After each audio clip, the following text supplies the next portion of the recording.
We're live.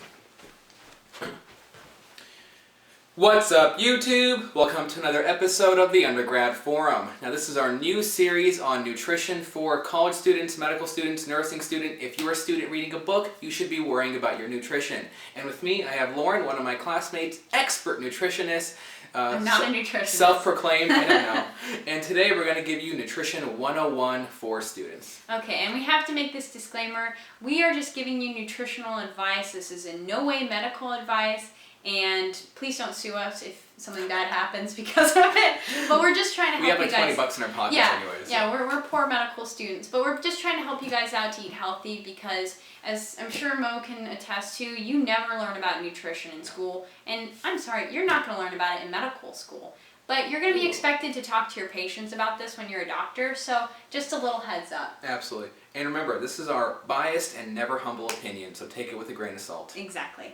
So the first thing we're going to talk about is understanding the different things that make up our foods. So the three key things we want to talk about are going to be fats, protein, and carbohydrates. Carbohydrates we're going to talk about in detail in another video, but suffice it to say, it's basically like your body's main energy source. Right. Why is that? What does the brain use for its fuel, Laura? What does it use? It uses glucose. What is glucose? Glucose is basically sugar. And does that come from bread or carbs? Yeah, that's where it comes from. So carbohydrates get broken down into sugar. Your body uses sugar for a lot of different things. If you're studying bio right now or biochem, I'm sure you can go through all the pathways about this. We're not going to talk about that. Oh. But we are going to talk about fats and protein.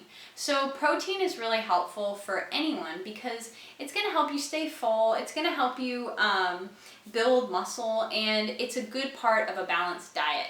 Now, how much protein, when to eat protein, what kind of protein, it's very variable and it really depends on the individual. So I'm not going to make those sort of recommendations right now. But what I can do is talk to you about some different sources of protein. That's good. So Mo, what sort of sources of protein do you like? Okay, so I'm a regular person. I'm not like a nutritionist like Laura. I'm not a nutritionist. Okay, so I'm going to come from the perspective of being a normal person, because hopefully I am. So like my protein favorite sources are like chicken, red meats, I love them, fish, and for those who like protein shakes. Okay. So those are like the four things I can even think of. Exactly. So you got those main sources. Those are mostly animal sources of protein that you've highlighted. That's right. And that's okay. What are some other like non-animal sources I'm thinking of protein? like beans. Yeah, great. And I'm blanking on anything else. So See, beans, this is what people think of. Soybeans, soy protein is another source. Right. You can get it from dairy, which again is an animal source. That's more like your protein shakes. That's from whey protein. Right. You can also, believe it or not, get proteins from whole grains. So quinoa is like... Nonsense. Yeah. Nonsense. Quinoa is the super grain. It's basically like a whole complete protein, but it's sort of like rice. It's a whole grain. Mm-hmm. So if you've never heard of quinoa, it's spelled Quinoa, and try it out if you're interested in it. We'll be talking about carbohydrates and grains in another video. But link in the description below for that carb video. Yeah, so we've got some good sources of protein there. Mo did mention the red meats that he likes to eat, and I know people like red meat, and that's fine, but just keep in mind red meat is probably not the healthiest meat for you to choose, so you ideally would want to go for things that are like lean proteins, so that's usually like chicken or turkey and fish. Those are good sources of lean protein. Another thing to talk about are fats, and there's so much that goes into fats and fat research related to nutrition, so I can't even I'm like so excited to talk about it, like I don't even know where to start. But basically there's a couple different types of fats. I have to make just really? one. You didn't know this? I knew this. There's a lot of different types. So, gosh, some of you may have heard of these. Some of you, it may sound like I'm speaking a foreign language right now. To me it does. So you've got your unsaturated and saturated fats. Saturated fats are your like red meats, and it's in like animal products and dairy, and that's the sort of like bad fats that you hear about. Unsaturated fats are more your healthier fats. So those get then. Do you have a comment? No, I'm just trying to memorize stuff. Okay, yeah, those get broken down into monounsaturated and polyunsaturated. Again, all this stuff, it's a lot, so if you're curious about it, send us an email or look it up on Google. I mean, there's a lot of resources out there for you.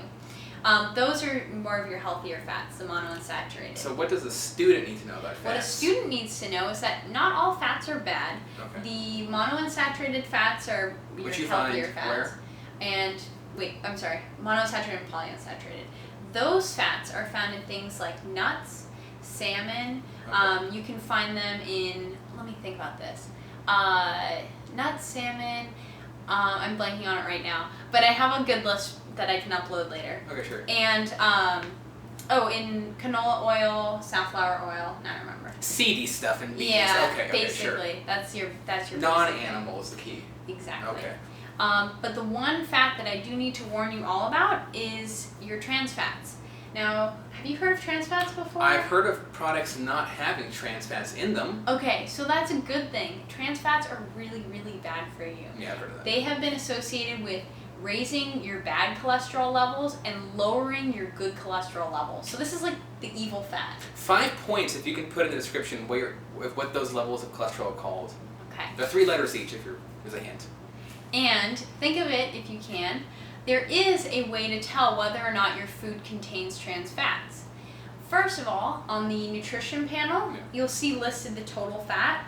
Underneath it is saturated fat, because we know saturated fat is not so great. Okay. So you can see that. It also will list trans fats. Okay. So you can see if your food has trans fats in there.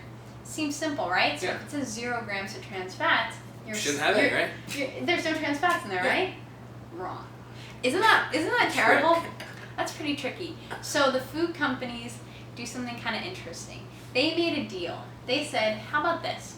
If my product contains less than 0.5 grams per serving, let's just call it 0. There's 0 grams. No. And that's how they made the deal. So how can you really tell that it has no trans fats? You have to read the ingredient list. So in the ingredient list, it says the words partially hydrogenated oil. So can you repeat that for me? Partially hydrogenated oils. Right. So partially hydrogenated soybean oil is the thing that you're probably going to see most commonly. Okay. And while you may think 0.5 grams per serving is not that much. Sounds like nothing. Well, think about it though. Sometimes they're really evil about this. They'll have a cookie and they'll say, oh, here's our cookie. The serving size is 1/8 of a cookie. Who eats 1/8 of a cookie? I can't even count that 1/8. I eat the whole thing. Yeah, no one's gonna make 1/8 That's of a cookie. evil, actually. So then that really turns out to being up to 4 grams of trans fats if you do the math. Yeah. So just to throw that plug out there, watch out for the trans fats. Aim for more of the unsaturated fats, and try to minimize the saturated fats if you can. And then also look to alternative sources of protein if you're interested in varying up your diet. Mm-hmm. And we will be talking about the different types of carbohydrates in our next video. So let's finish this off with a couple questions from a commenter, and then Lauren can answer them.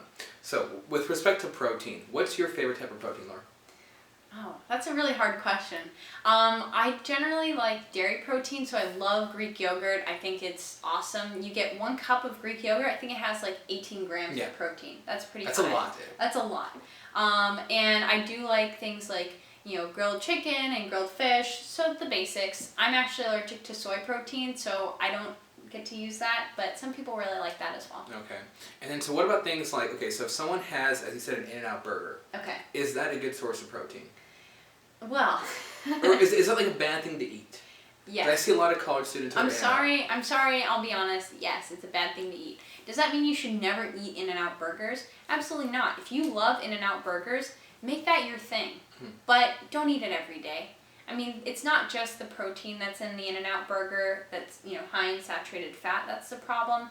But, there's other things that go into it that, it could take a while to explain, but sure. In general, not a good thing? Not the best choice. Okay, alrighty. Alright, great. Thanks, Laura, for this video. Hope you guys enjoyed this Nutrition 101. Check out the next video on carbs. And as always, enjoy your studies.